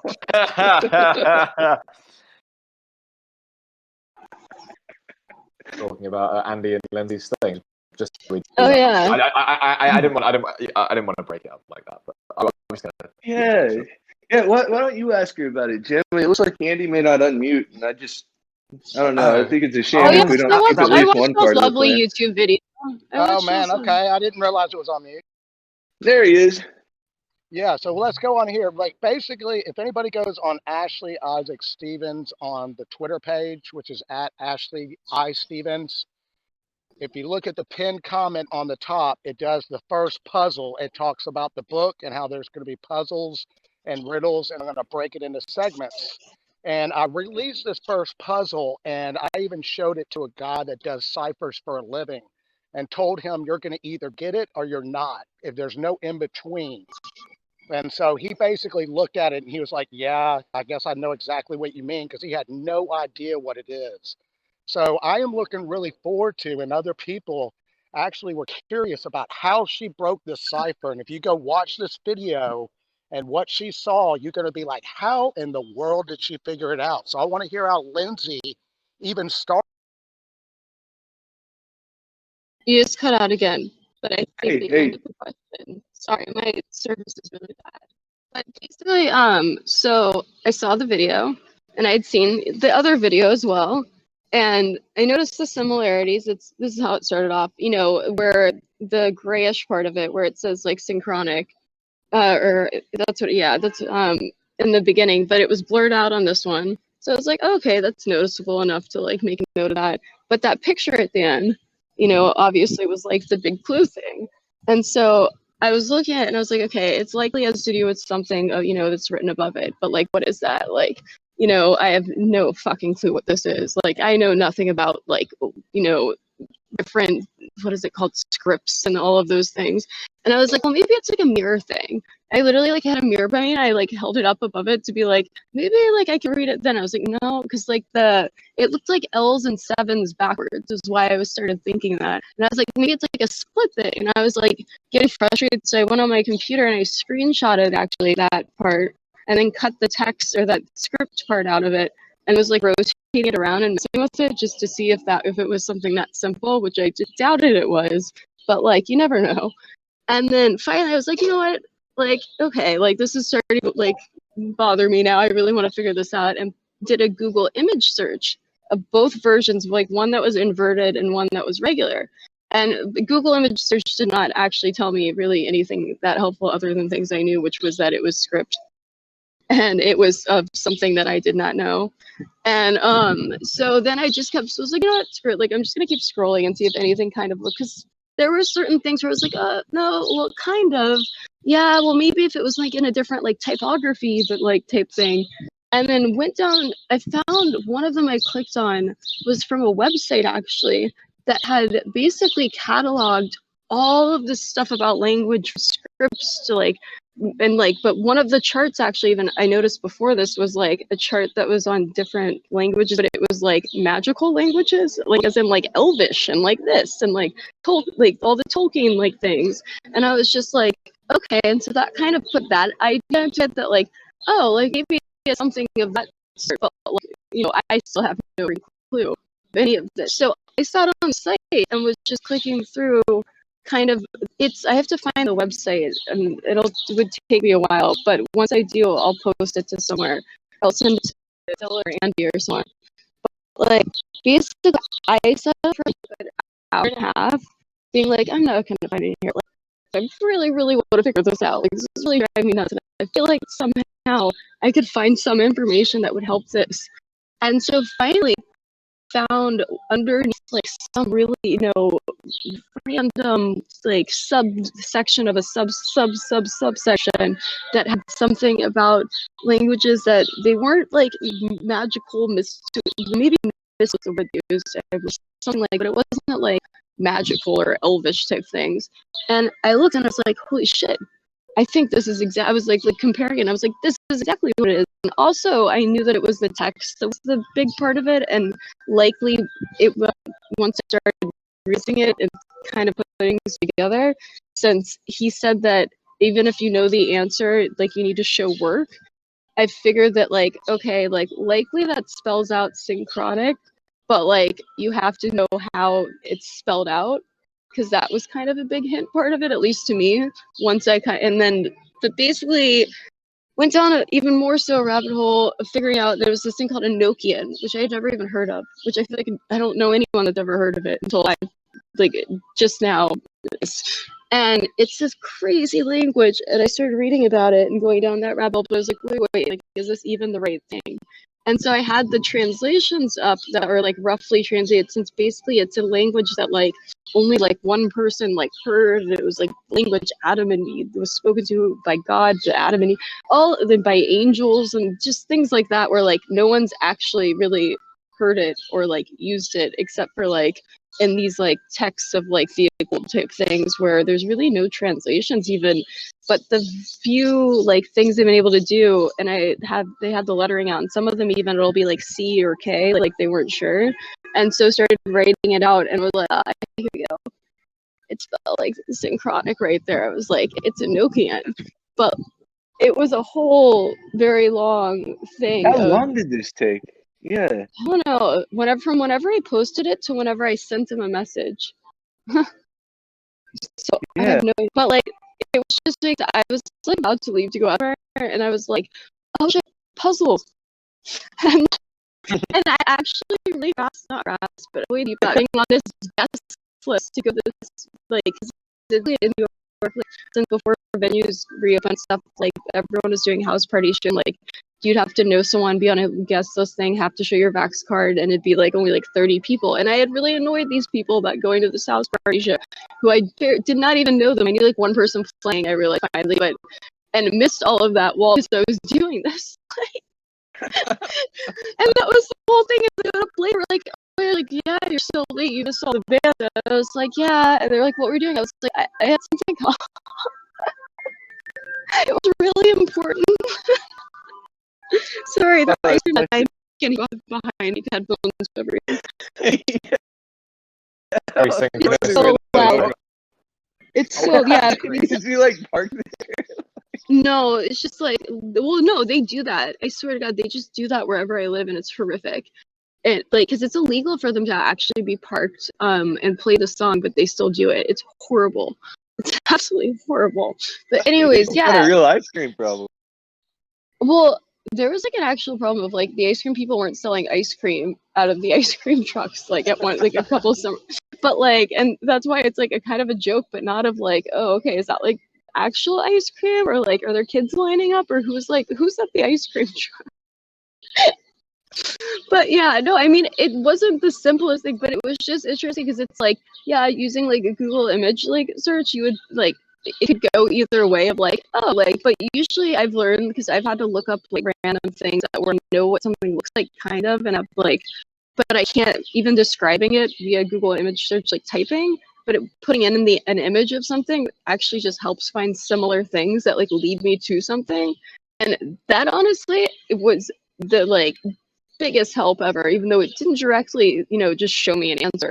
It wasn't just like, here you go, that's what this is.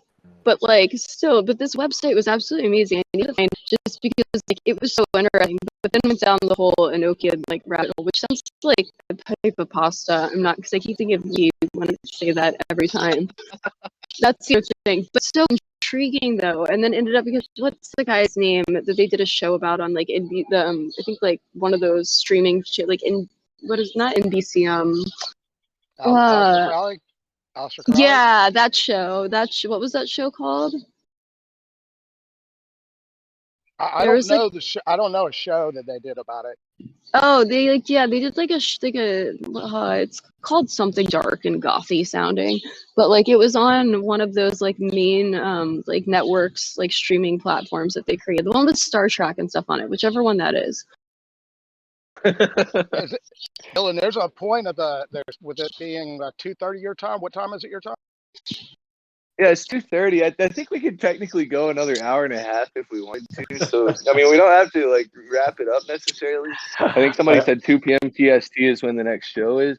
But I think for the sake of like everyone's regular life, we probably ought to let this one wrap at some point. It was Eric. It was Enochian, not yeah, I can't say that word even. I'm like Enochian. And Enochian is what he's talking about. Yeah, it's not. It's called Enochian from Enoch, is the seventh person from from Adam that was born, that was taken to heaven. So Enochian.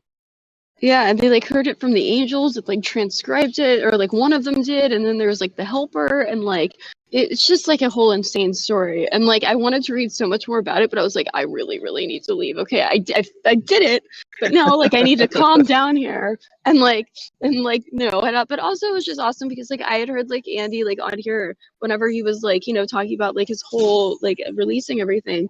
And I was like, and I remember us being like, this is so cool. I'm so happy you're doing this. And I'm so happy there's like a platform that like supports, stuff like this to be able to put it out. Like, and it was awesome. So it was so awesome actually to be able to actually like, be the person to solve it, but also like at this before then even be like, oh my God, this is such a cool what is your project reward you're doing. going to be? You're being rewarded for having been the first person to solve it, aren't you? Andy would be the one to answer.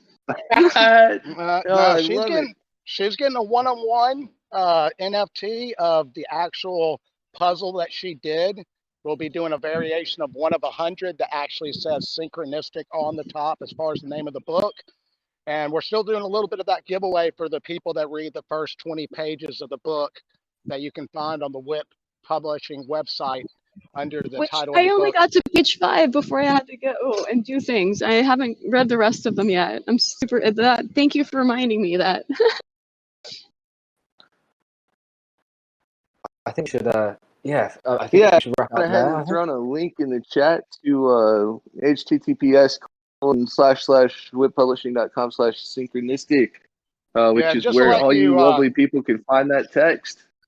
yeah, and just to let the people know, just the one thing she was also talking about is John D was a person. His name is spelled D. There was someone Kelly too involved. That was like the Thomas helper. Kellis, but actually John D.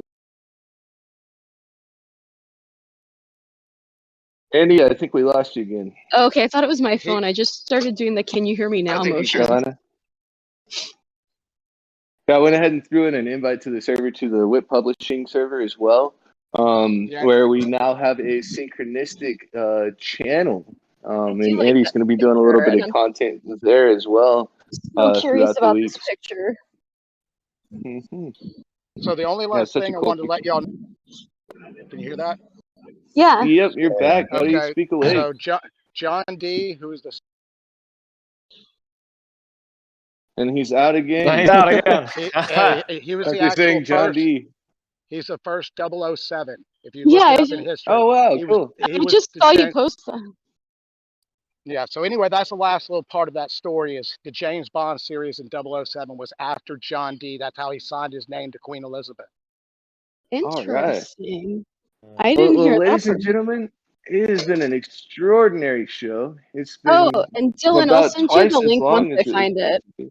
Oh yeah, by all means, and post it in the WIP Discord as well. Whippy, everybody! Happy Wednesday. You never know what's gonna happen next. You never know about the audio problems.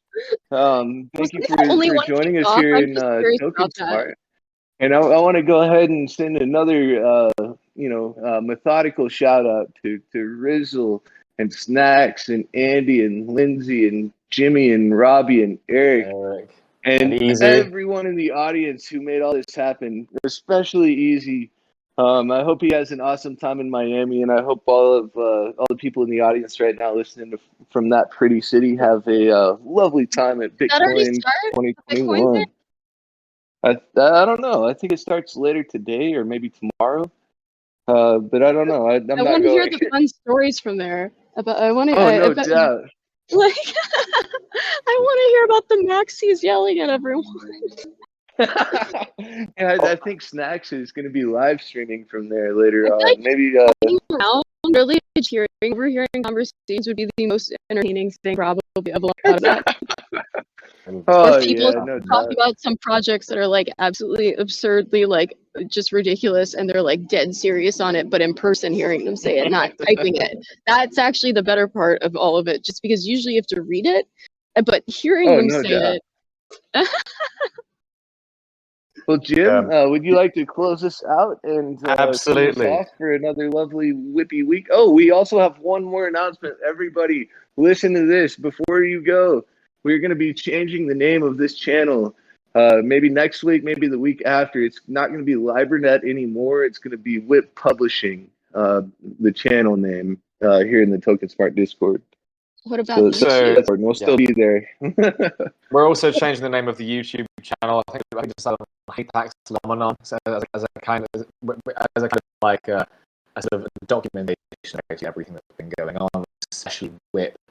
On that channel, you can find this very stream that we've been recording. I sent a link on the. Sandy, are you changed it? I didn't know that. Sandy. That's amazing. You're so fast. Oh wow. That was fast. That'll be on. It takes no time at all. And we've got We've done Devo. over the Wednesday. Yeah, I'm loving the Devo too. It's so funny. We always just talk over Jim, whatever he's saying. Sorry. I'm sorry, buddy. It's all good. It's all good. It's all good. But I'll learn one day. All right. So So yeah, absolutely. Thanks for everyone for coming. Thanks for dealing with the problems everyone's been having. It's been lovely. And we've had a great fun. And luckily we had snapped on Robbie's improv work and Lindsay and Andy talk about. So we got everything done. So please tune in next week. Who we have on next week, Dylan? Do we have anyone prepared? We have someone extraordinarily interesting planned for next week. We have a psychic, ladies and gentlemen. She goes by the name of Highest Priestess.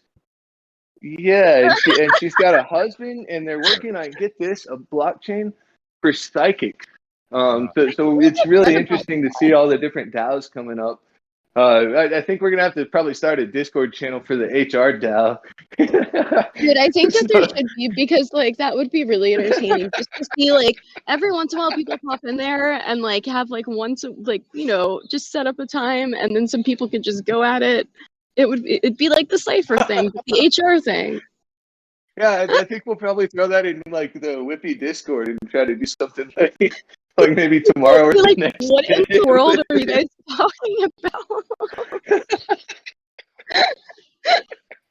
It's so much fun because it's so weird. It's so funny.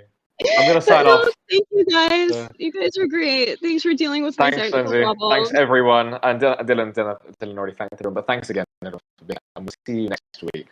And we have another show on the channel on Friday. I think we've got our website designer and a bit of programmer Phil to talk about the WIPPublishing website and how to navigate it, as well as some stuff about what's coming up next. Oh, it was on there. Everyone, yeah. So thanks everyone so much. It's been so much fun. I loved doing improvisation. It was so I want to do more of that. We need an improv. So yeah, okay. Thanks so much, everyone. I'll see you guys later. And just shoot us a DM if you need it. Okay. All right. Thank everyone. Bye. Bye. Thanks, guys. Bye. Bye.